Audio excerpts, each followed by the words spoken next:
This is DJ. And this is Ish. And this is Season 6 of Pero Let Me Tell You.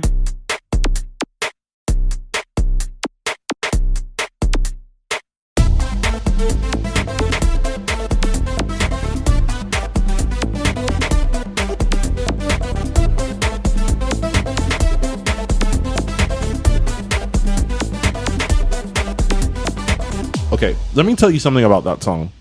Okay. So, I'm a huge U2 fan. Yes. My favorite band of all time. They may have picked up on that by now. And so Where the Streets Have No Name is one of those songs that, like, on the album, I don't listen to that much, the studio version. Okay. Live, it's probably my favorite song I've ever heard live of anyone. Oh, okay. So that's just one of those. It's like a religious experience live, Where the Streets Have No Name. Ba-dum, it's a big deal for me. Are we actually recording? We are actually Okay, recording. good. I got everything under wraps. I got everything. We had some technical difficulties there. Yes. So welcome, everybody. Welcome That's what to we do. episode 276. 276, 276. Yes, we're circling that 300. Yeah. So is U2 at the Sphere in Las Vegas. No, they're circling the 360. Yes. Well, yeah, they are. They did have a 360 tour. This is true. What is it with them and being fully circular? Yeah, Vertigo, the Target sign. Oh, maybe that's why. They have vertigo, so they need that 360. Uno, dos, tres, 14. That was so confusing. So anyway, U2's playing, for those of you who don't know, U2's playing at the Sphere in Las Vegas. Eddie knows. They premiered it. Yes, my BFF Eddie, Yum Yum Foodie, already went. We talked about this. Yes, we did. What's like really weird to me? I mean, it's the internet, so everything goes. I've always thought that U2 is like the greatest band ever, and they're like the coolest band ever. Right. I mean, I understand. Obviously, it's subjective. I didn't realize U2 had so much hate. I didn't realize there's people out there that really hate U2 Really? and Coldplay. Coldplay I get, but U2's been around so long that I feel like even if you hated them, it's come around. I don't get the Coldplay hate. And I am not a Coldplay super fan whatsoever. They're good live. I've never seen them live. I would They're love good to live. see them live.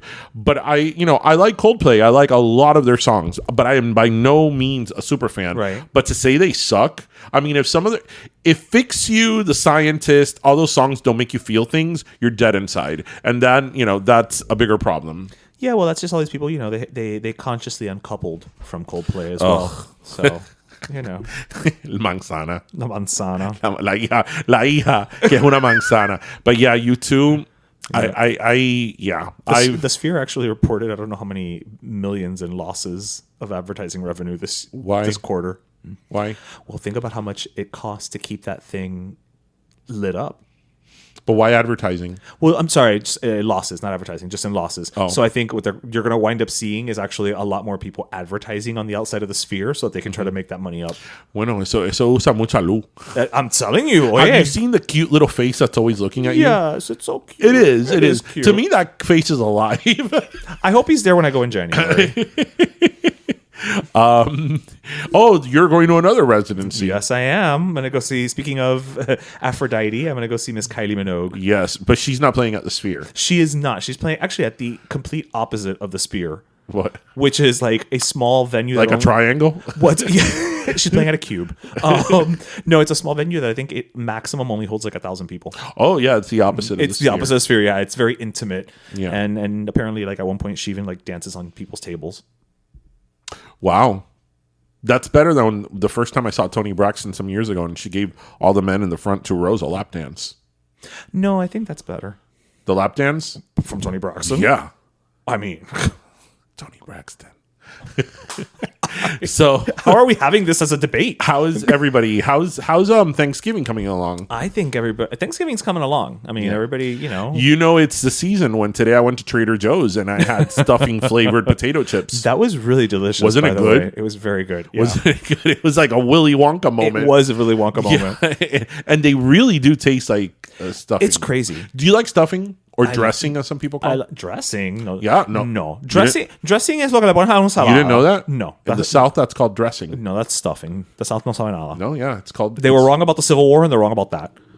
I want to say that you know what? I don't know the origins of stuffing, but it seems Southern to me. I wouldn't be surprised. Yeah. I wouldn't be surprised. Like, because it's got like cornbread. Yeah. Or, well, there's a cornbread variation. Yeah. I freaking love stuffing. I'm a big fan. And my stuffing, no por nada. I mean, the I've done mine with Hawaiian bread, and it's really good. The broth, that it probably is. The broth that I use is like homemade broth. I don't use... Store-bought? No. I buy like chicken backs and... all that's discarded from the butcher at Publix. Mm-hmm. I tell them to put it in a bag. I bring it home and I make broth out of it. Bueno, at this point, maybe we should just ask some of our customers to give you the bones. That'd be gross. No, because it's not the same after it's cooked. Se ve que no sabes nada de comida. You can't make broth out of cooked bone. Listen, the part that I co-own of Pim Pam Pollo has nothing to do with cooking. No, it does. It's what you're good at. Exactly. Yeah, stuffing is so amazing. It's so good. That is, as you like to say, the definition of better than the sum of its parts, greater than the sum of its parts. Yes. Yeah. And you know, when you make, I mean, you could do like the store-bought stuffing and elevate it, but when you make it your own, yeah. I mean, semi-homemade is still homemade. Yeah, no, that's why you could get like the box, the stovetop, and really elevate it, and it'll come out really good. My stuffing is really good because I put in hot Italian sausage. Ooh, and I put in apples. I never among many other things. I never did hot Italian sausage. I would do sausage, but apples. That's good. I would do celery to give it crunch. I do celery too. Yeah, but why do I put apples? To give it a little tartness, to contrast the heat. Well, that's kind of what I said. It is? I mean, you know, without saying it, that's kind of what I said. You know how sometimes you say things without saying them? Clearly. That's what I did, yeah. Clearly. So, yeah. So, hope everybody had a good week. Yes. Vite, who's moving back to Miami? Who's moving back to Miami? Jeff Bezos.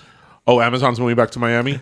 I don't know if Amazon's moving back, but he is moving back. I'm so thrilled. Literally, he is moving back. I'm so thrilled. Jeff Bezos is moving back to Miami. Listen... if it means jobs, bring it. I mean, at this point in time, I mean, I know he's doing it. He said he's doing it to be closer to his family because his parents are getting older. Great. But at this point in time, when these companies come and they're like, "Oh, we're bringing jobs," okay, at the expense of what? Right. Well, again, that's not what he said. He's coming. He's not coming. Amazon's not moving here. Right. But when companies at this point in time, when companies say, "Oh, we're opening up a fulfillment center in Miami or in South Florida," right, or we're moving our headquarters here, like Citadel, which is one of the biggest contractors and development companies in the country. You know, they're moving their headquarters to Brickell. Okay, that's great. That's wonderful. Their world headquarters at the price of what? Like, what are you really bringing to the now? You know, hundreds of people that are in the 1% are going to move here and raise everything even higher. Yeah. You know, so at the expense of what? Right. So what are the jobs you're creating? Because I could understand that is a game changer for like a very small community or like maybe a mid-sized town, but a town the size of Miami, when people "Oh, we're moving there," I'm like, okay, great. Yeah, what's the impact? Great. What's the real impact? So now my taxes are probably going to go up. You know, the property value is going to go even higher. But 12 jobs came in. Right. That, you know, you have to have 25 years of experience in. And who are you telling? Yeah, and you know, are for only a certain amount of people. Yeah. You know, when you start bringing in like, yeah, I mean, right, like. Okay, you know, 45 people at most. Talk to me when you're bringing in manufacturing jobs. Right. When you're bringing in... like blue collar jobs. Yeah. You know, we hear this all the time. People really need to understand, and all of us do, that a college degree, and this is coming from somebody who has multiple college degrees, has a graduate degree, has a doctorate's degree in law. You know, like, this is coming from somebody who went all the way in school, and I don't regret it because because you love education. That's very much the essence of who I am. Yeah. But a college degree is not what it used to be. No, it's a baseline at all. And you know, we put such an emphasis on people going to college and getting, you know, because you have to nowadays. I mean, right? Okay, I'm currently on the search for a job. based on all of the qualifications, it seems like you at least have to have like a degree in nuclear physics just for an entry level. But do you? Because, nowadays especially, there's people that are really trying to bring awareness at the fact that we need more vocational degrees and more people that are in training in different trade jobs and vocation and what you would call blue collar jobs. Because you're always going to need a plumber, you're always going to need a mechanic, you're always going to need an electrician. And today these jobs are a lot more complex than Joe the plumber that used to come to your house and you would see the crack of his ass, right? To clear up the clog the drain. Right now you're talking about, think about this. How if you're a plumber, the plumber that comes to your house to, clear that clogged drain is not the same person that, let's say, that goes now to like a skyscraper or like an apartment building. Don't even go to plumber. A refrigerator repairman now, all these smart refrigerators. Yes. Right? It's not the same. Who's going to fix that LG refrigerator with the screen on it? Yeah. Right. So these are all jobs that, as technology has increased, these jobs as well have become more complicated. Yeah. Oye, let me tell you something. Let me tell you something. I know this from, like my legal work. A lot of times, depending on the type of claim that I was doing, I would have to get like estimates and stuff from people that are like do plumbing, do construction. Okay. These people make a ton of money. Oh yeah, if you're good at your job, you can make money. And what's more, I didn't even think about this until I got into law and until I actually had my own run with it. Mold remediation companies. Oh my God, those people make a ton of money. Yeah, a ton. We're not talking about a few hundred or even a few thousands. We're talking about tens of thousands of dollars per claim. And what are you going to do? So we put such an emphasis on you getting that liberal arts degree, bachelor's degree. But there's a lot of these jobs that are more like technician, apprentice-based jobs, vocational jobs, hands-on jobs that make a lot of money and are very important. And there's always going to be a certain demand for them. Absolutely. And I think as a society, we've so focused on like my kid going to college and getting that bachelor's degrry in English. Yeah. We've devalued the hands-on, technical work to as you said. Yeah. It's funny because a lot of people always come to me and they ask me for advice on where they should go to college, and I'm always like, go to Miami-Dade.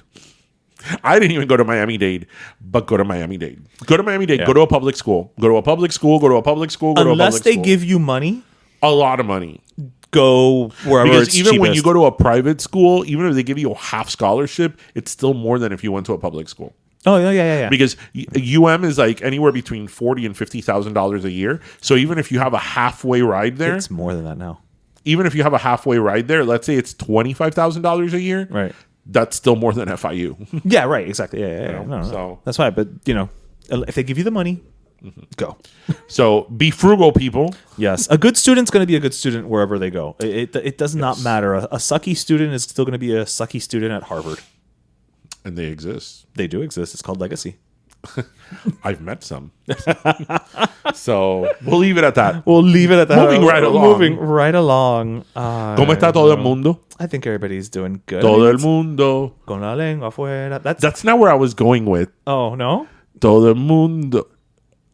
Where were you going with it? I was going... Oh, my God. The mind works so weird. I was going...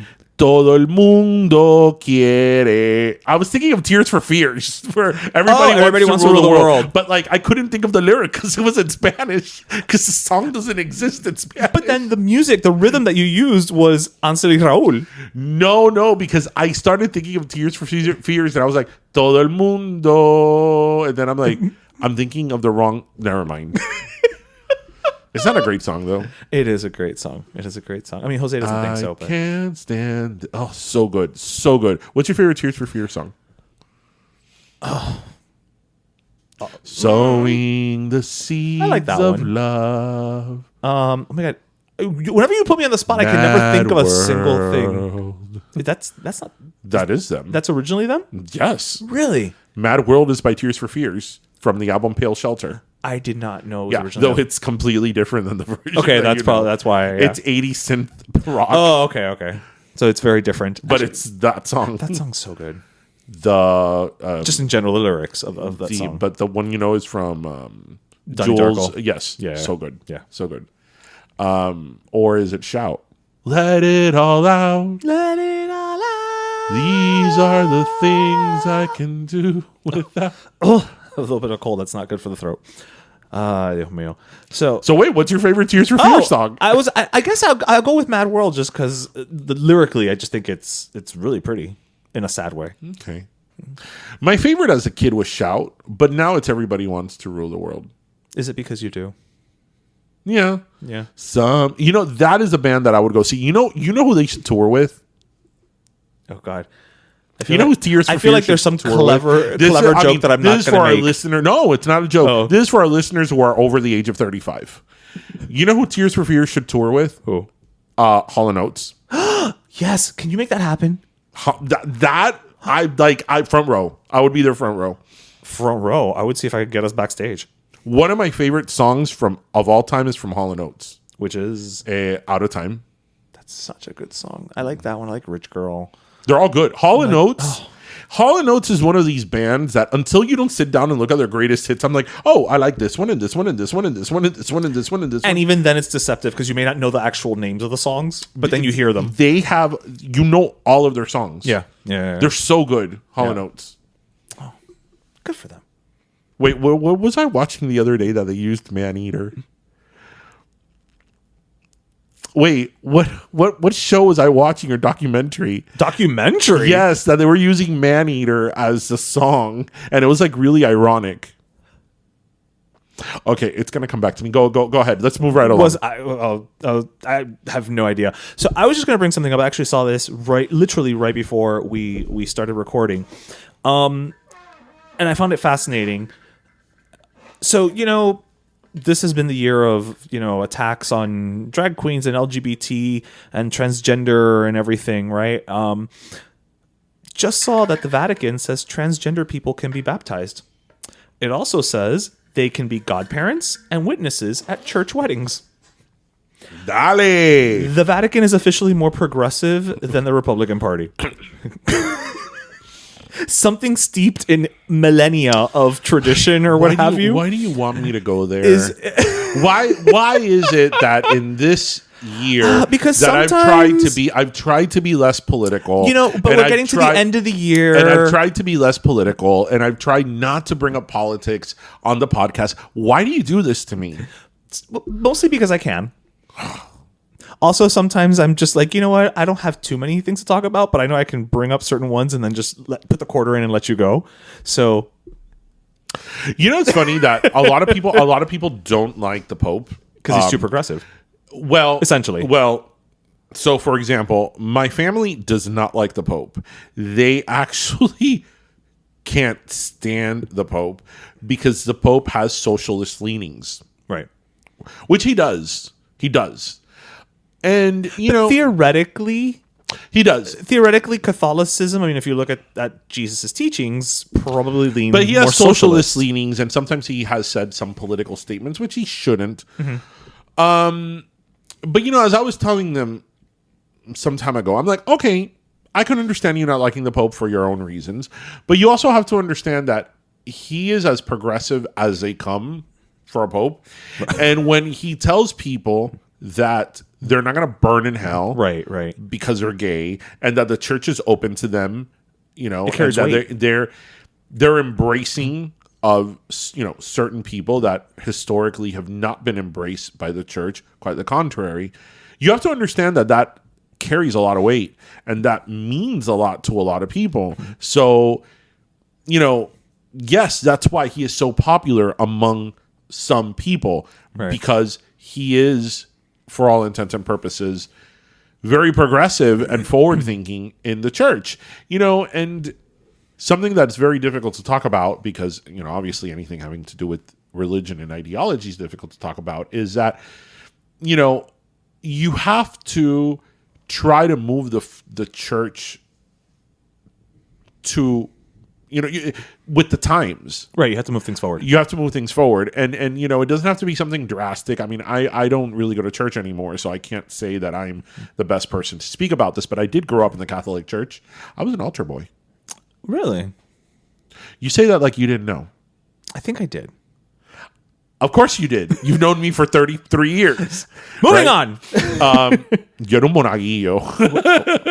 What? You've never heard that word before? I've never heard that word before. Un monaguillo. That's altar boy in Spanish? Yes. I've never heard How that. do you think you say altar boy in Spanish? I never stopped Niño to de altar. I genuinely never stopped to think Yo era about it. un That's why. monaguillo, and I still have my little outfit. Monaguillo. Okay. Yeah. Okay. Anyway.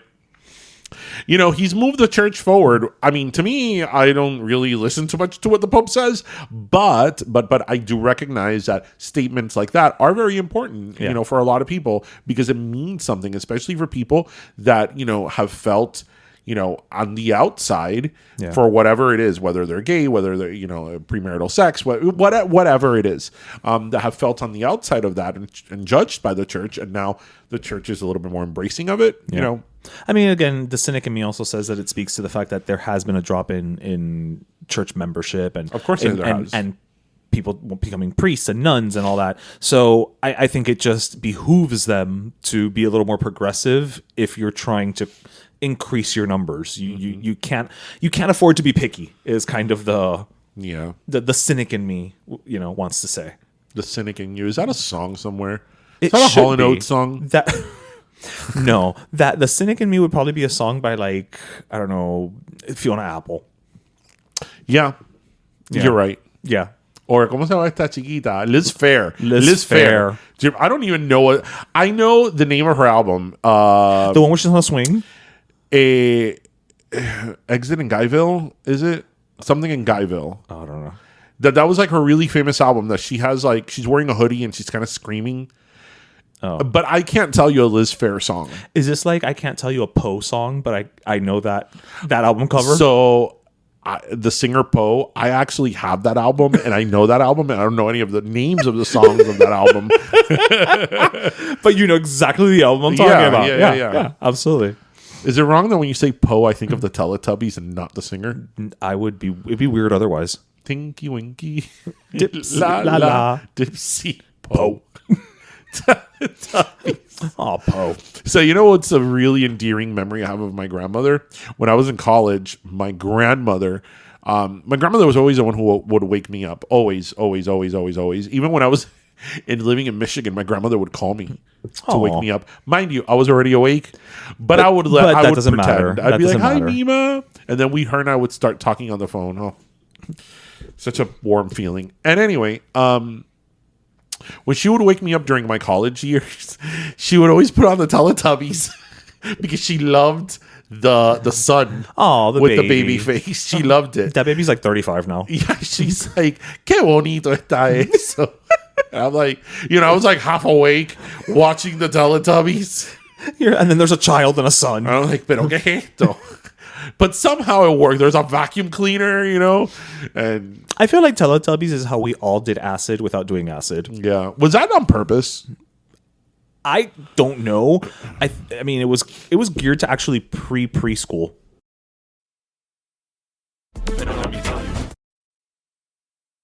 It's Thanksgiving again, and one of the many things we're thankful for is farmers that provide us with food and sustenance, especially our Florida dairy farmers. From mashed potatoes to mac and cheese to pumpkin pie, milk, cream, butter, or cheese makes all your Thanksgiving recipes better. Thankfully, incorporating dairy in your family's favorites is easy. Just visit floridamilk.com or lechedeflorida.com for easy and delicious recipes. Happy Thanksgiving from your Florida dairy farmers, and pero let me tell you.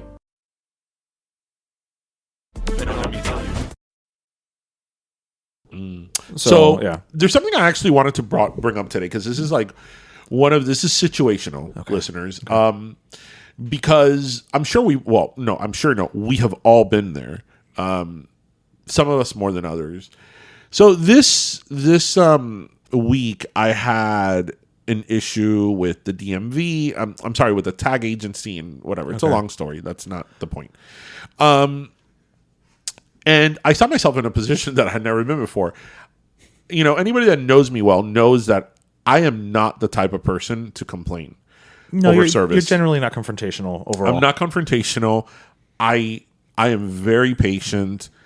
I don't complain because you never know on the other end the day the person's having, what situation they're in. I never want to be the person that will get somebody else in trouble, potentially have them lose their job.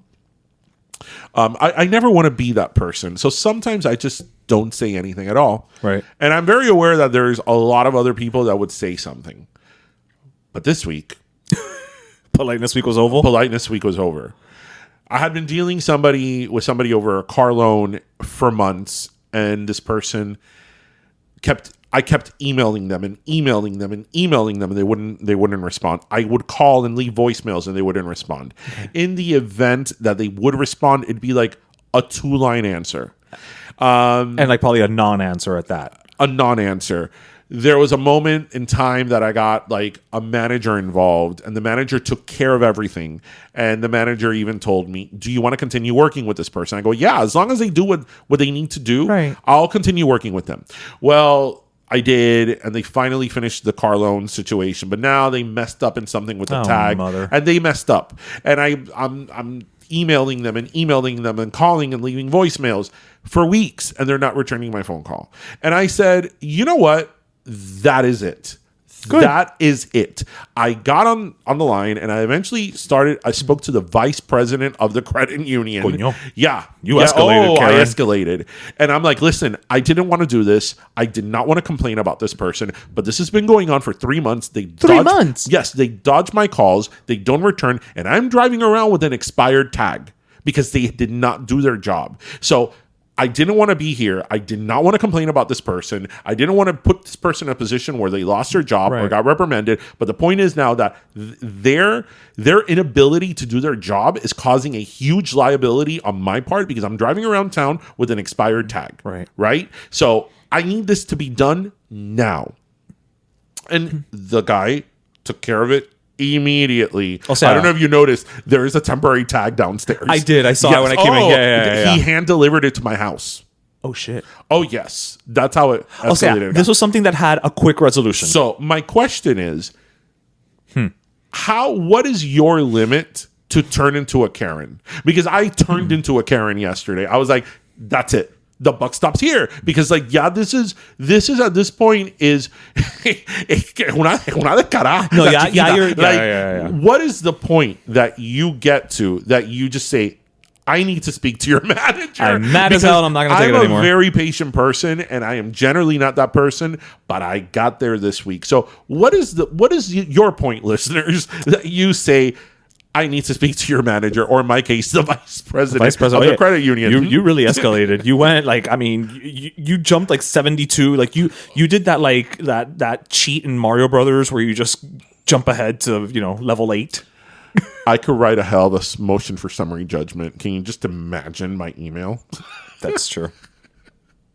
To get to the VP, yes. I can. Oh, yes, I can. I have seen your conduct yourself accordingly emails. Yes. So what I feel your limit is a lot lower than mine. My limit is a lot lower than yours, and especially of late. You ain't having it. I have come to the conclusion that after I hit 40, my tolerance has dropped significantly. In a weird way, I kind of pick my battles, but certain things now I will not stand for. Case in point. Like what? Case in point. Like the story from a couple weeks ago where it was the third time at that bakery using the gift card, and it was the third time in a row that nobody knew what to do. Right. Aside from the fact that they ruined our chances for... we still won, but they didn't know that. Right. At the scavenger hunt. Yeah. And then, see, I was already pissed, but then when the quote-unquote manager, I'm assuming that's who this lady was, based on the conversations being had, basically told, because the girl said, like, bueno, pero, ¿y eso, qué hacemos si no pasa el gift card? Right. And the lady says to her, like, bueno, va a tener que buscar otra forma de pagar. I was like... No. Yeah, that when you said that story, that's the part that even me, I was like, what? That was when I got triggered, right? Like, I was like, nope. Now me buscaste la lengua. Yeah. Especially with a house gift card, right? Because I could understand it's not if you a Visa were using gift card, right? One of those gift cards, maybe they still should have figured it out, but this is like a house gift card. Like this is your property, madam. And I also say like, again, I mentioned earlier, like, I'm in the middle of looking for a job, and so now I'm also dealing with a lot of situations where it's very different than what you're talking about, but you're reaching out to people, you're working with people, and then they just don't get back to you. Mm-hmm. And I've turned into the point where like my emails have become very like, yeah, hi, I'm just following up. If this is no longer available, or please let me know so that I don't have to like, continue following up with you. Like I'm done with people. The other day I went to which, oh my God, it was a total shit show. In order for the unemployment benefits, I had to go to like this career source thing, whatever. The guy basically, when I sat down there, he's like, listen, I don't have anything for you. This is all like warehouses and factory work. So like, we're just going to go through the motions here so you don't get denied your claim and move on. But there was a point where I was in the computer filling stuff out, and the computer literally says, you have to actually go to the center. I had to, aquí en Little Havana. Really? They still do that? Yeah. Yeah. Okay. So I went and I'm doing the computer thing, and literally after I hit, submit, it says, please, close this window and go to the front desk. So I go to the front desk, and the lady there, I'm just like, yeah, hi, I, just finished doing this. And she's like, oh, but what, I don't understand. I'm like, well, I finished and it said to come to the front desk and you're the front desk. She's like, oh, but you have to wait over there. I'm like, oh, okay. And she's like, where's the guy who was with you? I'm like, and at that point I was like, well, you would know better than I would. Mm-hmm. I was like, no, I'm doing what the stupid thing tells me to do, and then you're gonna give me like 20 questions. No, bitch, you need to learn how to do your job. Mm-hmm. Like that's where I say like I'm my level of tolerance is I'll pick my battles, but once I've decided to pick it's scorched earth. Yeah, your level is a lot lower than mine. You get ticked off a lot quicker than I do. I just want people to do their job. I don't feel like I'm asking for much. Anybody can I'm asking for much. Somebody who's run an office for so many years, right? Many times I've been on the end of complaints from either myself or my assistants, people that have worked with me. Anybody has a bad day. Anybody has a missed email. Anybody has an email that, maybe you sent it to me and, shit, it's been 2 days and I haven't followed up. That happens to anybody. 2 weeks? That happens to anybody. But when somebody keeps emailing you over and over again or calling you over and over again, at that point, it's an irresponsibility and it's a lack of competency and of care because... And you know what could have bought this person in your case, in general, but in your case specifically, what could have bought this person maybe a couple extra days? Literally just responding to one of your emails, just being like, hey, I'm working on it. I'll get back to you in a couple days. This person responded to me after I had sent like 6 emails. Right. That's in one particular issue with one word. No. I would have throttled. I would have throttled this person. Yeah, that's why, and again, I felt very, in a way, bad because, like, jobs, to lose a job, and I hope, as a part of me, I didn't want her to get fired. I don't want this person to get fired. But at this point in time, it's like, to get your shit resolved. It's like, I need this person out of the equation. Yeah, like, I need somebody else to help me. Yeah, and that's why when I spoke to the vice president, I'm like, I need for you to take care of this. I need for you to take care of this today because I am driving around with an expired tag. Yeah. Yeah. So when I got pulled over and I got a citation, you're not going to pay for it. I am. Right. Right? Yeah. So I need for you to take over. Y pronto que ya had the tag delivered to my hand delivered. Hand delivered. So yeah, that email was... Your email must have been... Kudos. Yeah. Kudos, sir. Kudos.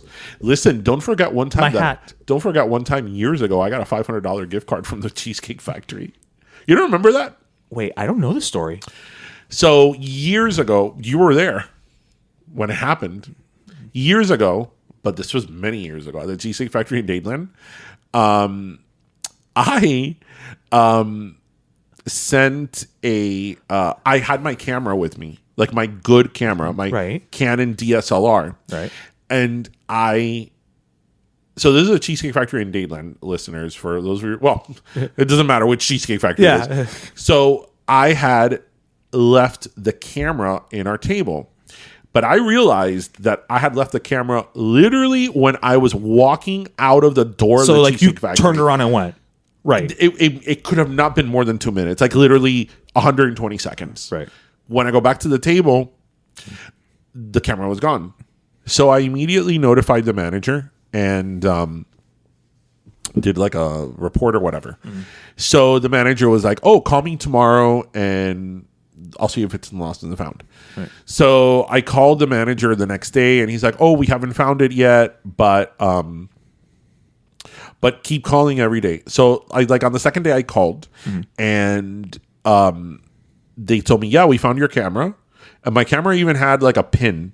Okay. It had like a Mickey Wizard pin. Okay. On the strap. So it was distinctively yours. Yes. So the lady was like, "Oh, we have it here. It's the one with the Wizard Mickey pin, right?" And I'm like, "Yes." She's like, "Oh yeah, we have it here. Just come to the front and ask for it."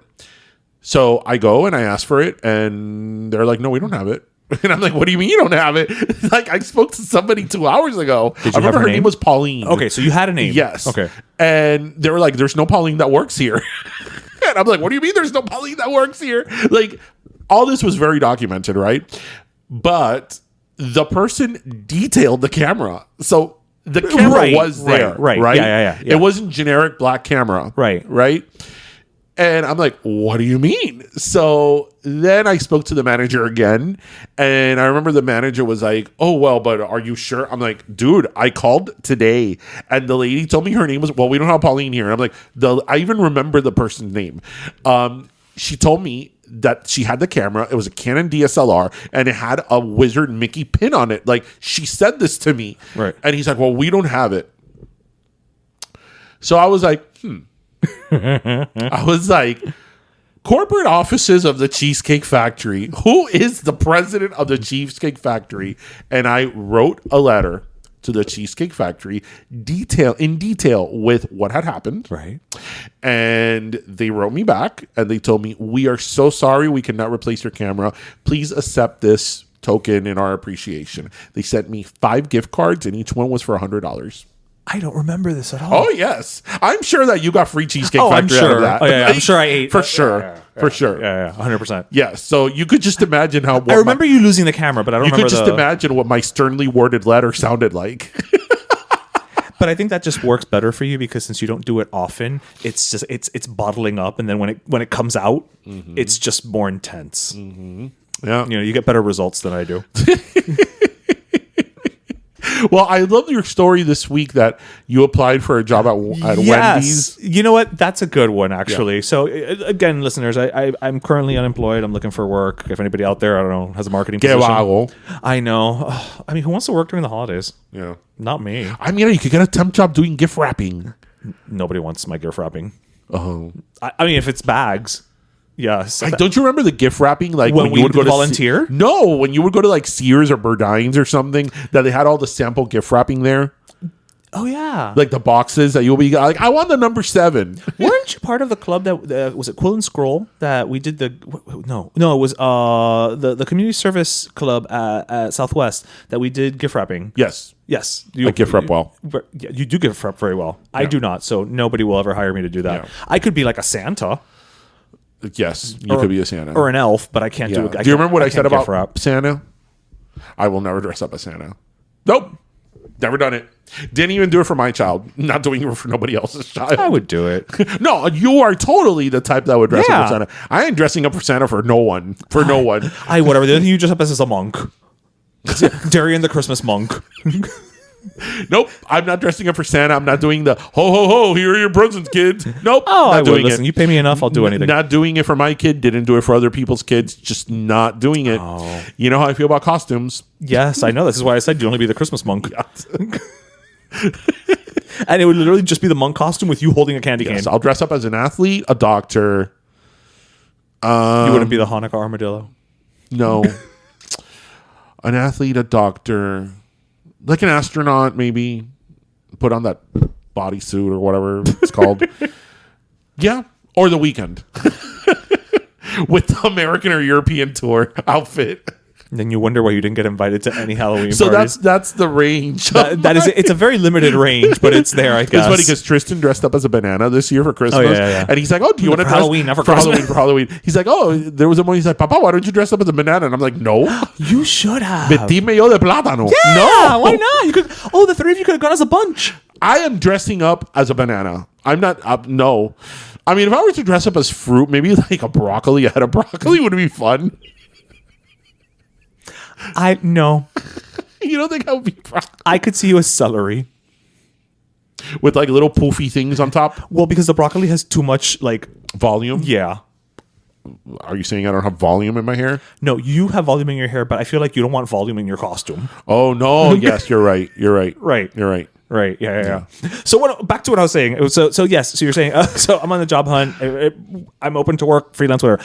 But so I applied for a position of I think it was brand manager at Wendys for Latin America, and I got a thank you but no thank you email. We thank you for applying, but we found other candidates who are better qualified. Blah blah blah. Whatever.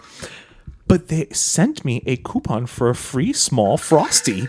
That is amazing. That is wonderful. We love you, Wendys. We do love you, Wendys. You know what? That is very considerate because I also got rejected. We should give them a last. Listen, I Cawy. also got rejected by Burger King. They didn't send me a Whopper. The least they could have done is send you a Hershey's pie. Thank you. That's what I'm saying. Oh, the least. At minimum. Yeah. Minimum. And McDonald's should send you a McFlurry. Or a hot fudge sundae. I'll take a hot fudge sundae. No, a McFlurry. It's McDonald's. What I'm saying is They own half the world. that is true. That is true. But yeah, so I was like, you know what? Good for you, Wendys. You're softening up a harsh blow. Let me ask you That's something. very nice. Let me ask you something seriously. I feel like this is not going to be a serious question when you say it that way. The age-old question between McDonald's, Burger King, and Wendy's. Which one? Okay, so wait. So what? This is not brought to you by any of the three. Definitely not sponsored. Okay, so when you say this, what am I picking? Like, which one's my favorite? Which is your favorite? My favorite. Okay. Which is your favorite? I have to go with McDonald's. Okay. Why? Combination of things. I think with McDonald's, number one, the fries. Like of those three, the fries is definitely always going to win. So you pick McDonald's because of the fries? That and McDonald's also just, and this is maybe not a reason to pick as a favorite, but I'm going to go with it. In terms of just locations, there's always more. Like, so it's just going to be a lot quicker. Don't give me that. Just which one do you like the that food? One. Well, that one. No, what I'm saying, I like McDonald's. Don't give me convenience. Every time that I have Burger King, me cae mal. And then Wendy's, I just don't have enough. I like Wendy's, but I just don't have it enough, You're still basic. I really am. This is my PSL. So it's hard for me because I love going to Wendy's to order the apple pecan chicken salad and then customize it how I have it. You've been there with me when I've ordered it. No. I love going. I'm going to amend my answer. I love going to Wendy's to watch you order and then see what comes in the bag. Yes. So we discussed this a few weeks ago. I am never the person that says, I will have a number 3. No. My things are customizable. Like, ahorita lo que te falta is to go to McDonald's and be like, I'll have a Whopper, but make it a hot dog. Yeah, like that's no, like, I am that person. But again, I'm very nice. I'm very patient. I don't, I am that person. I am a drive-through person's nightmare. Oh, yeah. Because I'm like the one, like I don't want the sliced onions. I want the diced onions. I don't want any pickles. I want extra cheese on the bottom, not the top. Like I want extra of the thing that it doesn't come with. Even the placement of the cheese. I tell them how to no, chico, porque tú sabes que te meten 2 pedazos de queso arriba, right? And I want it abajo. It's not the same thing. I love you. It's not the same thing. That's like one time I went to Subway and I asked for extra cheese and the woman put the cheese on top of the tomatoes. Like, oh no. Like, what? No, that's wrong. No. No. You know what? They deserve a strongly worded letter too. Get on that one. That's just wrong. That's communist shit. To order extra cheese at Subway y que te ponga queso arriba del tomate. Arriba del tomate. I was like, what are you doing, woman? Has she ever had a sandwich? You know the thing about Subway? I've been going to Subway since I'm 11 years old.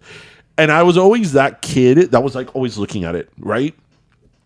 I could probably train people on how to make a Subway sub, and I've never worked there, right? So when I see people making a Subway sub, I start getting anxiety because I'm like, that's not the way it goes. I think next time that we go to one, you should ask if you could just go around and make the sandwich. I make my own sandwich? And let's see what happens. No, I always love I because think you in could do Subway, it. one of my favorite ones is the cold cut combo, which is like their oldest classic Yeah, one. it's very traditional. And nobody orders it anymore. And I love being like, I'll have the cold cut combo. Y tú ves the lady like, ay, ¿qué es eso? No, you know what throws me off about Subway now, though? Okay, their meals, like, I don't know what the hell the numbering system is anymore. No. Because it's like, you have number 1, number 2, number 75, number 6, number you see 12, last number week 30. I'm like, When you and I went to Subway and I told the lady, I want the bread toasted, but not the cheese. And it threw her off. yeah.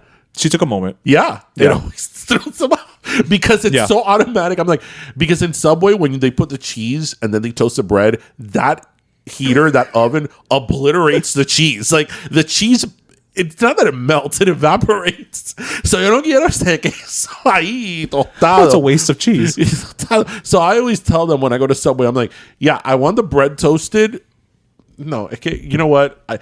Actually, how I order it is, that's why I'm a nightmare. I'm like, yo quiero el pan tostado con la cebolla y el aceite. Like I tell them, put the onions on the bread and the oil with the salt and pepper and then put it in the oven. It's good. Okay. Because the onions come out softer. Oh, okay, Right? yeah, But yeah. and then, that throws them off. And then I'm Okay. like, but don't put the cheese. Literally, the next time that we go to Subway, I'm going to take video of you placing your order. So back to McDonald's and Yes, Burger King yes. and Wendy's. So the thing is that my favorite thing in McDonald's is the double cheeseburger, but the way that I do it is not like I go to the kiosk, so it's not the standard double cheeseburger. So McDonald's is always gonna win in terms of nostalgia. yeah. Because it's McDonald's. Right. And the McDonald's cheeseburger or Big Mac or whatever has a very unique taste. But my favorite thing of any fast food restaurant is the original chicken sandwich from I knew you were from going. Burger I King. knew you were going there. Yeah. Cut diagonally. Yes. Yes. It tastes different when it's cut diagonally. I can't speak for the chicken sandwich, but yes, things cut diagonally taste better. The original chicken sandwich from Burger King is like freaking amazing, and I will fight anyone who tells me that it isn't because it's so good, especially when it's like right out of the fryer. It melts in your mouth. It does. That fake chicken melts in your mouth. Like it was as people who are chicken This is purveyors true. of This chicken. is true. This is I true. can tell you that the chicken is probably a bit processed. It's a bit processed. But we love it. We wouldn't have it any other way. But that's what you go there for, right? Have it your way. Oh, Lord, that is an earworm. You rule. Good Lord, that's an earworm. You need to record me ordering the salad at Wendy's. I think we're gonna have a series. Yes. Darian at the drive-thru. Because what happens, listeners, so my favorite thing from Wendy's is the apple pecan chicken salad. But he doesn't want it with apple chicken or pecans. But usually it comes with the breaded chicken. So I'm like, I'll have an apple pecan chicken salad with grilled chicken with an extra sliced and diced chicken breast on the side with 3 packages of the pecans with 2 dressings and extra blue cheese.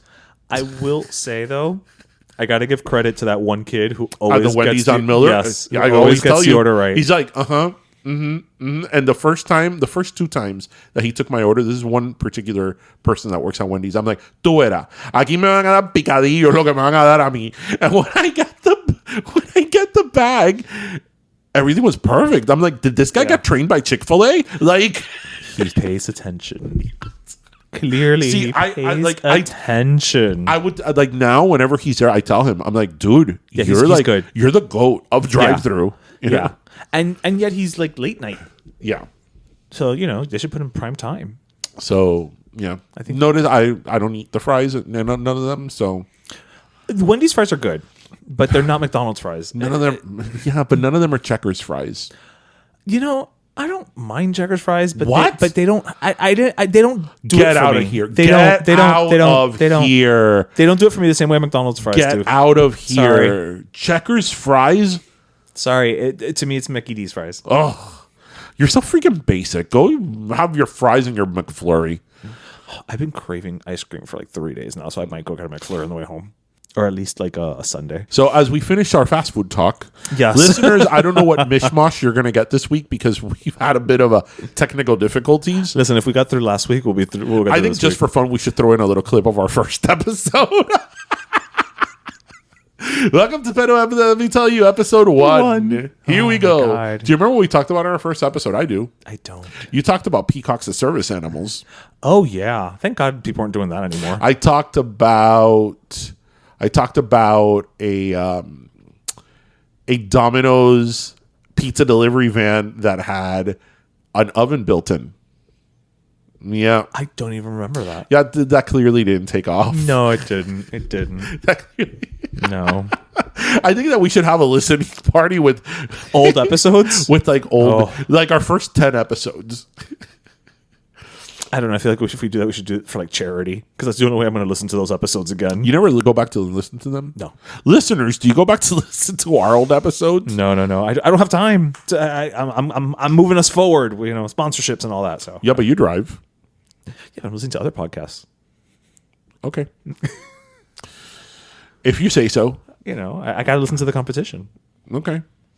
I mean, I've been listening to the podcast I've been listening to is How Rude Taneritos.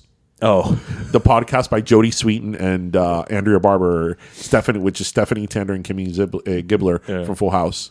They're literally going through every single episode. that's a lot. Yeah, that's all. That's job security. That Because then they have bonus episodes. what's a bonus? They'll have like behind the scenes. Oh, okay. And then they have interviews, and then they have other bonus episodes with like listener questions. Oh wow. So yeah, they're going to be doing this for about 10 years. Y cuidado. 'Cause it's a weekly podcast, right? Man, if there's an episode, what are these called? Rewatch. Rewatch, yeah, rewatch. If there's one on podcast, Grey's yeah. Anatomy, like Dallas. no, Grey's Anatomy is longer at this point. It's what, 20? It's 20 years.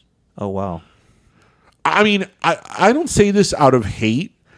I'm not hating on Grey's Anatomy, but I just want to know who still watches Grey's Anatomy.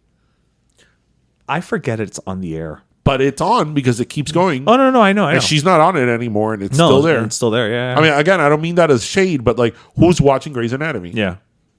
Especially because there's nobody else. I mean, I think I should just start watching it. You want to be the person. Yeah, I'm watching Grey's Anatomy. But start like now. With Don't go back. With season 21. Right. Yeah. Is there anybody there from the beginning? I think like one or two characters. But like tertiary, Yes. that by virtue of everybody else leaving have moved up the Right. ladder of Right. position. Yeah. Right. I mean, good for Grey's Anatomy. And what was her name? Shonda Rhimes? Shonda Rhimes, yeah. Yeah. What is it? Shondaville? Shonda World? Shondaland. Shondaland. Shondaland. Yes. Shondaland. So.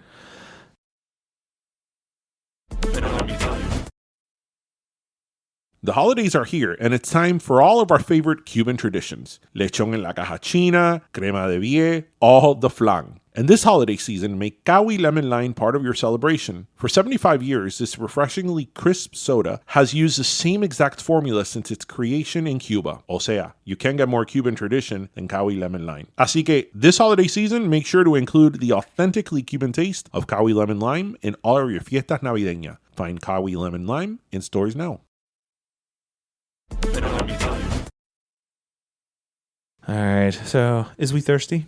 Yes, we're a little thirsty. We're a little thirsty. So I want to give a Cawy this week to our last Cawy of the desert. I actually want to give it to Bruce Willis and his family. Because as we all know, Bruce Willis has been dealing his family has publicly talked at length about his dementia. And, I have to say that at least up to now, the way that they've talked about it and the way they presented it has been very touching, and I don't think has been exploitive. No, it's been more just like updates. Yes. Yeah. Because, he is a public figure that he's loved by a lot of people. Yeah. And his daughter, Tallulah, actually, I don't know why I know the three names of Demi Moore daughters. Tallulah, Rumor, and what's Scout. Scout. I don't know why I know this. Why do I know this? But somehow I do. She posted something about him this week, and they've continued to post things about him even his wife, in a very touching way. And I think that a lot of times, especially for public people, sometimes I'm a little when they overshare a little bit too much, especially things that have to do with like very delicate matters or health matters. But I think that a lot of these posts, I think probably do help people that have a loved one that's going through something similar. Right. To say like, hey, look, you have one of the most famous, recognizable figures in Hollywood, and he's going through this, and we're going through this. And again, up to now, at least, the way they've approached this has been in a very dignified way. It's not attention seeking. They're not there having him speak like, I don't know who I am. Like it's been in a very dignified way. So, I wanted to give that an acknowledgement, because I feel that a lot of times now, just for attention and to have a hot moment on social media and on TikTok and Twitter and all that, people do stuff that's very questionable. But I thought that the way they've handled it has been very dignified. So no, I agree. A last soda to them. Oh, that's a good one. Before you get to your last soda, yes, I have a question for you. Okay. Yeah, that's what's my favorite. Since we were just speaking of Bruce Willis, I'm going to ask you another controversial question. Die Hard. You asked me this last week, didn't you? No. Die Hard, Christmas movie? Didn't we talk about this? We talked about me going to see Die Hard, and I said that it wasn't in December. But we didn't talk about the analysis of whether Die Hard is a Christmas movie. So I'm going to ask you again. Okay. Die Hard.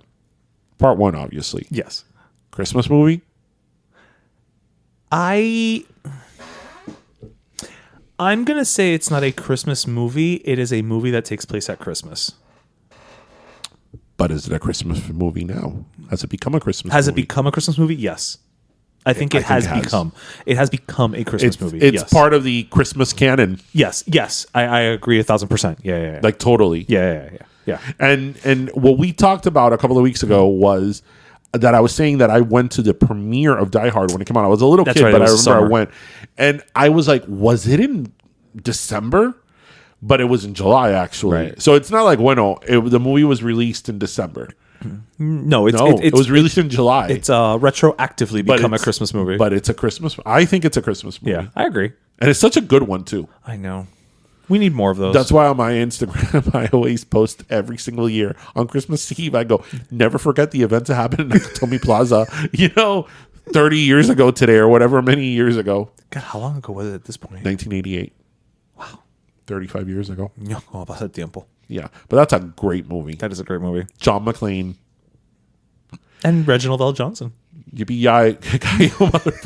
Is it because of Die Hard that he got Family Matters? Because Family Matters started the year after. I don't know, but I will say it didn't hurt his chances. It didn't hurt Carl Winslow? At all. Yeah. It helped get him Carl Winslow. Carl Winslow. The Winslow family. Oh. I think we could have a whole episode on Family Matters. I think we should.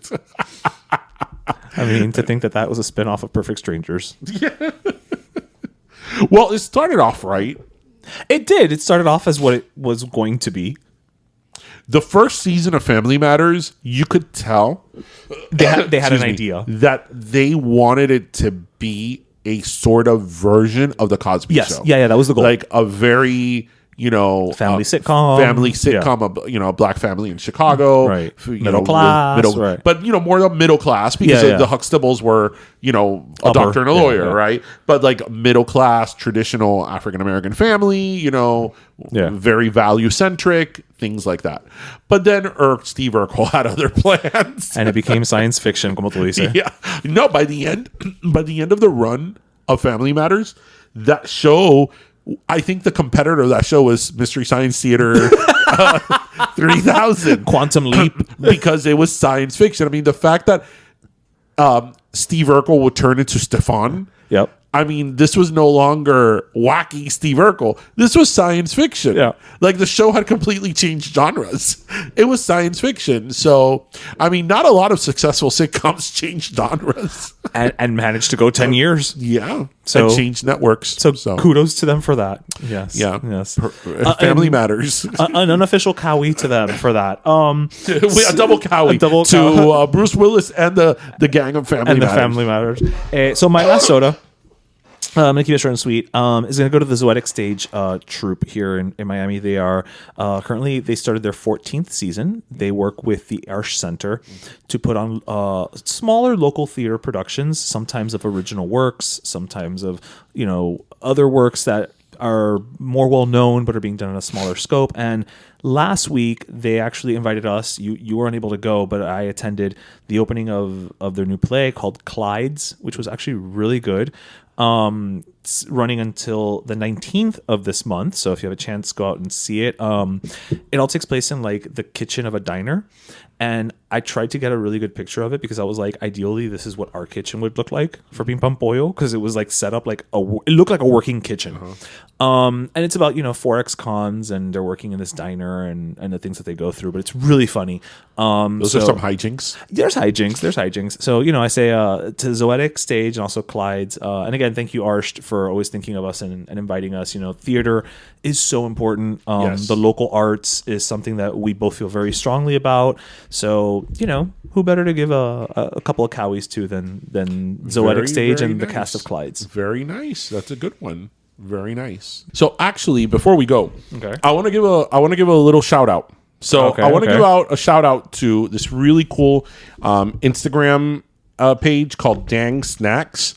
So if you see, everyone, I'm wearing a Buc-ee's t-shirt. I was going to say, cool, I right? really like it. It's t-shirt. Buc-ee's by way of like the 90s. Yes. So Yeah. Dang Snacks has all Buc-ee stuff. Ooh. Their snacks, their beef jerky, their nuggets, gummy bears, and it has like really cool shirts.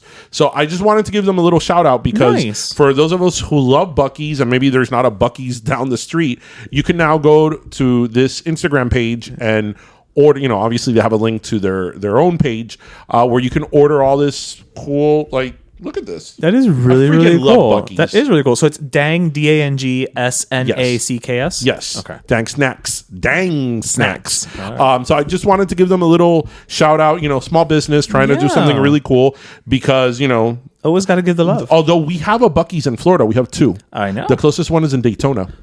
Oh, that is close. I actually thought it was in the Panhandle, which Yeah, I was so like, did I. well, I'm never going there. But no, Daytona's actually, I mean, it's close enough. yes, it's close enough. I've said the story. I actually grew up going to Buc-ee's because we would go to Texas. That's right. But I didn't realize Buc-ee's was a thing. I mean, this was in the thing, 90s. yeah. Because Buc-ee's, I feel like really, their stock has risen. cool now, yeah. Yeah, it's Yeah. like a cool thing now. Yeah. So I would go to Buc-ee's without going to Buc-ee's. So, yeah. So my only thing for Dang Snacks is, like, can we try to get the brisket on the page? I mean, if you guys can do that, that'd be awesome. That would be If fantastic. somehow you could get their brisket and their barbecue on your page so we could have it delivered All right. in Florida You or have wherever, your assignment, Dang Snacks. or wherever, you know, you want them. But Yes. yeah, just little shout out to them. Yep. So that's awesome. And speaking of small businesses, just quick shout out, a little roundup before we end the episode. We've got a lot of pop-ups this month. See, This Sunday we're going to be at Mucho Pollo at Heritage Fire this Sunday. Next Saturday we're going to be at Fiesta in the Park in Coral Gables. We're also going to be at New Era Collectibles, and after that, we're going to be doing Black Friday at Shoujo's Dojo, as well as, I guess, Black Saturday at J Wakefield. So we're going to be all over the place. And this Wednesday, the 15th, is our trivia at Beat Culture. So we're busy. Yes. Is the moral of the story. and for those of you who have gone to visit us at trivia, you know it's a good time. Come now because it's not going to be going on forever. Yeah. Trivia is we're probably going. We've had a blast. Yeah. Doing trivia, but it's probably going to come to its natural end soon. Just scheduling is Yes. just And Ping Pong Pollo is really taking a lot of our time. You know, it's a good problem to have, Yes, right? yes. And it's because of you all. So thank Yes. you for that. Yes. So yes, muchas gracias a todo el mundo. So who is your favorite character in Family Matters? In Family Matters, you know who I kind of liked? Please don't tell me it was Little Richie. No, it was actually Waldo. Oh, Waldo is hilarious. I liked Waldo because they used him just enough. Yes, Waldo didn't turn into Steve Urkel. Correct. Yeah. They used him just enough. He would show up. He'd say a couple funny things. He'd go away for an episode or two and then come back. You're right. Yeah. I really liked Tama Hopkins. Well, I mean, who doesn't love Thelma Hopkins? Yeah, I feel she's really underappreciated She is. because she's one of these people that she's been in a lot of things. She's been working forever. Yeah, Yeah. And I thought she was like really pretty and all that. Yeah. And, you know, She's super talented. yeah. Yeah. She could probably. Does she sing? She looks like she could sing. No, she used to sing with Toni Orlando. Okay, I'm not. I don't know Toni Orlando and Dawn. So she was part of Dawn. Dawn was Toni Orlando's backup singer. Are these the things I don't know because my parents Yeah. came from Cuba? Yeah. They used to sing a song about tying a yellow ribbon around the old oak tree. And then they had like a variety show on NBC, I think. What? If I say it again, it's not going to make more sense. Ellos amarraban un lazo por un árbol amarillo. Yeah. And That was they the song. They were called Shine. No. The name was Toni Orlando. Toni Orlando Okay, and why Dawn. is it the only thing I know about Toni Orlando? I'm gonna be completely transparent here. The only thing I know about Toni Orlando is that there was a behind the music commercial on VH1 that said behind the music is such a good show that it made Toni Orlando sound interesting. Well, okay. Do you remember that commercial? I do. So Dawn wore his Toni Orlando wasn't un salsero, and I wouldn't even know. No, he was. It was, I guess, a pop singer. He was the singer. Dawn was his two backup singers. One of those girls was Thelma Hopkins. And the other was Jodie Watley. I, No, that was Shalimar. yeah, it was not. It was not Jodie Watley. Do you remember what Shalimar sings? I do not. One of my favorite songs from I remember the 70s. Shalimar as a thing that exists, but not as a thing I know. Get ready. Tonight, Gonna make this. That was a night. Shalimar? That's Jodie Watley to Oh, I did not know that. remember. Do you know how Shalimar started? They were singing. They at a were makeup counter? They were dancers on Soul Train. that makes sense. Yeah. Why do I know this? I'm not sure. Why do I know about Toni Orlando and Dawn? That's like I asked you the other day. What does Captain and Tennille sing? Because I don't know. Love will keep us together. What song is that? Love will keep us together. What great lyrics. Think of me, babe, whenever some sweet girl comes walking along, singing know a that. song. You don't know that song? No. I know. And they also sang a song called Muskrat Love. I've heard Muskrat Love from like a show. There's There's a Full House there's a Full reference House about reference. that. Yeah. There's a Full House reference of Muskrat Love. Yeah. I know in Friends there's an episode. I've always heard of Captain and Tennille, right, and in Friends there's an episode where Joey's wearing the captain's hat. That's right. They're like, "Where's Tennille?" Right. Yeah. Okay, so I know the references, but I don't know. Yeah. He would always wear a captain's uniform, and then Tennille was his wife. That's like I've never seen a single episode of Captain Kangaroo. I don't think I have either. Can you imagine me then? I just know it's like tennis balls. But my parents watched Benny Hill. And on that note, We didn't listen to Captain and Tennille, but we watched Benny damn it, Hill. Benny Hill was And a staple. Thanks to that, I got the reference from Family Guy and the sexy potties.